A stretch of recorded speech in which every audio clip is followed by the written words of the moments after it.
Road connectivity బాగుండి తక్కువ రేట్లో కనుక పామాయిల్ తోట వస్తే ఇన్వెస్ట్ చేద్దామని చూస్తున్న వారి కోసం ఈ వీడియో అయితే తీసుకురావడం జరిగిందండి. హాయ్ అండి, నేను మీ KMR. Welcome to KMR real estate. ఈరోజు మనం చూస్తున్నటువంటిది 11.5 ఎకరాల పామాయిల్ తోట అండి. ఈ తోట అయితే 4 పలకలు సమానంగా ఉంటుందండి. ఈ పామాయిల్ తోటలోకి వచ్చేసరికి మొత్తం 4 బోర్లు అయితే ఉన్నాయన్నమాట. అందులో ఇప్పుడు మనం ఒక బోర్ అయితే చూస్తున్నాం. దీని నుంచి 2 అంగుళాల వాటర్ అయితే వస్తాయండి. మిగతా 3 బోర్ల నుంచి కూడా ఒక్కొక్క బోర్ నుంచి 2 అంగుళాల వాటర్ అయితే వస్తాయి. కంఫర్టబుల్గా వాటర్ ఉన్నటువంటి పామాయిల్ తోట. ఈ 11.5 ఎకరాలు పూర్తిగా పామాయిల్ మొక్కలు అయితే వేయడం జరిగిందండి. ఈ పామాయిల్ మొక్కలు వేసి సుమారుగా 1 సంవత్సరం అయితే అవుతుందన్నమాట. ఇక మనం సాయిల్ పరంగా చూసుకున్నట్లయితే మంచి రెడ్ సాయిల్ అయితే ఉంటుందండి. గ్రావెల్ మిక్స్ అయి ఉంటుందన్నమాట. పామాయిల్కి వెరీ సూటబుల్ ల్యాండ్ అనమాట ఇది. ప్రస్తుతం ఈ పామాయిల్తో పాటుగా దీంట్లో అంతర పంట కూడా వేస్తూ ఉన్నారండి. ప్రస్తుతం దీంట్లో పత్తి అయితే సాగు చేస్తూ ఉన్నారు, ఆల్రెడీ వేసేసారండి. దీంట్లో వచ్చేసరికి మొత్తం 4 బోర్లు 4 సర్వీసులు అయితే ఉన్నాయండి. సపరేట్ ట్రాన్స్ఫార్మర్ కూడా ఉందన్నమాట. ఆ ట్రాన్స్ఫార్మర్కి మొత్తం 5 సర్వీసుల క్యాపబిలిటీ అయితే ఉంది. ప్రస్తుతం 4 సర్వీసులు అయితే వాడుకుంటున్నారు. కావాలంటే ఇంకొక సర్వీస్ కూడా మనం వాడుకోవచ్చండి. ఈ బిట్టున్న లొకేషన్ చూసుకున్నట్లయితే ఆంధ్రప్రదేశ్ ఎన్టీఆర్ డిస్టిక్ నియర్ తిరువూరు అండి.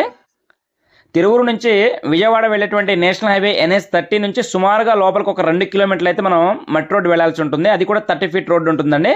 ఎనీ టైం కార్ అయితే లోపలికి వెళ్ళిపోతుంది అనమాట. ఈ బిట్టికి చుట్టూ కూడాను కంప్లీట్గా ఫెన్సింగ్ అయితే. ఇక విజయవాడ నుంచి సుమారుగా డిస్టెన్స్ చూసుకున్నట్లయితే ఒక 60 కిలోమీటర్ల డిస్టెన్స్ అయితే ఉంటుందండి ఇది. ఇటు నూజివీడు నుంచి చూసుకున్నట్లయితే సుమారుగా ఒక 40 కిలోమీటర్ల డిస్టెన్స్ అయితే ఉండవచ్చు అనమాట. ఇటు తెలంగాణ ఖమ్మం నుంచి చూసుకుంటే సుమారుగా ఒక 70-75 కిలోమీటర్ల డిస్టెన్స్ అయితే ఉండే అవకాశం ఉందండి.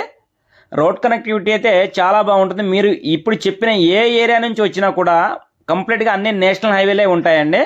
జస్ట్ నేషనల్ హైవే దిగిన తర్వాత 2 కిలోమీటర్స్ మాత్రమే లోపలికి మనం గ్రావెల్ రోడ్ వెళ్తాం. అది కూడా ఎనీ టైం కార్ అయితే వెళ్ళిపోతుంది అనమాట. రోడ్ అయితే ఎక్సలెంట్గా ఉంది.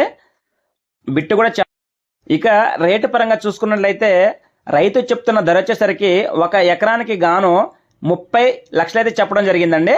1 ఎకరానికి గాను 30 లక్షలు చెప్పడం జరిగింది. అది కూడా స్మాల్ నెగోషియేషన్ ఉంటుందని చెప్పారండి, మాట్లాడుకోవచ్చు అనమాట. ఇక టైటిల్ పరంగా చూసుకుంటే క్లియర్ టైటిల్ అండి. వీళ్ళు కూడా కొనుక్కున్నటువంటి ప్రాపర్టీ అండి. ప్రస్తుతం పశ్చిమ గోదావరి జిల్లా వాళ్ళు ఇది కొనుక్కోవడం జరిగిందనమాట. వాళ్ళు కొనుక్కొని దాదాపుగా 4 సంవత్సరాలు అయితే దాటిందండి. ఇది వచ్చేసరికి సపరేట్ ట్రాన్స్ఫార్మరు, 5 సర్వీసులు అయితే ఉంటాయన్నమాట దాని మీద. టైటిల్ పరంగా కూడా బాగుందండి, నేల పరంగా బాగుంది, మొక్క కూడా చాలా ఆరోగ్యంగా ఉందండి, మెయింటెనెన్స్ కూడా బాగుంది, కంఫర్టబుల్గా వాటర్ అయితే ఉంది. వెరీ రీజనబుల్ ప్రైస్ అండి. ఇవాళ పామాయిల్ మొక్కలు వేసి తోట 32-33 లక్షలు చెప్తున్నారు. కాపుకొచ్చిన తోట 35-40 లక్షల దాకా చెప్తున్నారండి. ఆ పరంగా చూసుకుంటే నేషనల్ హైవేకి చాలా దగ్గరగా ఉంది. వెరీ రీజనబుల్ ప్రైస్లో ఉంది. కావాల్సిన వారు సంప్రదించగలరు.